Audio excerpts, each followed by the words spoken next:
Visiem labdien, ir Raitis, un šodien, kā jūs redzat, ir jaunā replika spēļu apskatīšana. Nu, es paskaidrošu, kas tas ir. Mēs apskatīsim spēles visādas, un es par viņiem jums smalkāk pastāstīšu. Un tagad spēle, kuru mēs pārbaudīsim, ir Call of Duty Double Shot. Jā, jums neuzklausies Call of Duty Double Shot. Es pastāstīšu par šo spēli smalkāk. Kad šitā spēle jums sāksies, jums vajadzēs izdzīvot brīdīnu uzreiz. Tie, kuri spēlē tādas spēles, piemēram, kā Counter-Strike vai GTA, tie labāk nespēlēt šo spēli, jo viņa ir tiešām pārāk grūta. Jūs tikai paskatieties uz šo.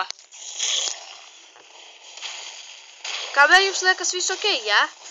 Bet paskatieties tuvāk. Pamēģiniet izdzīvot no šitādas kaudzes. Jā, ja kas es šito nespēlētu tagad. Taču viņš izskatās tāds pats kā man. Vat pamēģiniet izdzīvot, stāvējot, piemēram, pat uz vienas, kā šitien spēlē. Puisis. Un es biju te grūta vadība. Piemēram, redziet, ar šito vajag kustināt kā šaut. Ar šito vajag staigāt. Nu, pamēģiniet. Ar šaušanu baigi neviegli.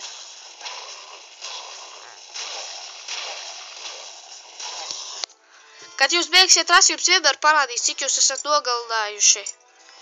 Cik atstājuši dzīvu. Par to jums dos naudu. Protams, kad jūs pārcelsieties uz nākošo līmeni, jums iedos, protams, kā vienmēr, kaut kādu jaunu ieroci vai lietu. Kā jūs redzat, šitas ir tagad mans profils, un man iedeva šādas lietas. Protams, te ir neliels bāgs, šeit nedarbojas online programma. Redziet? Šitā ir kā online programma. Jums viņa lādēs, ja?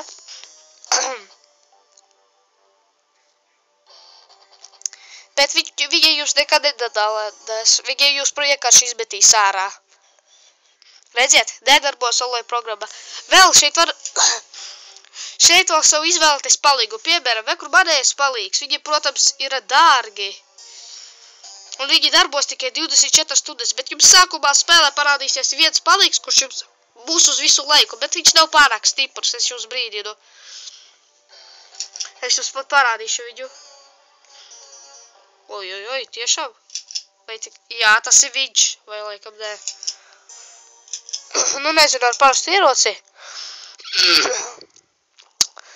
Nu jā, karči, arī jums bija Raitis šitā spēle, lādēt viņa par brīvu, viņa nesatur vīrusus, viņa hakošanas lietā ir aizliegta.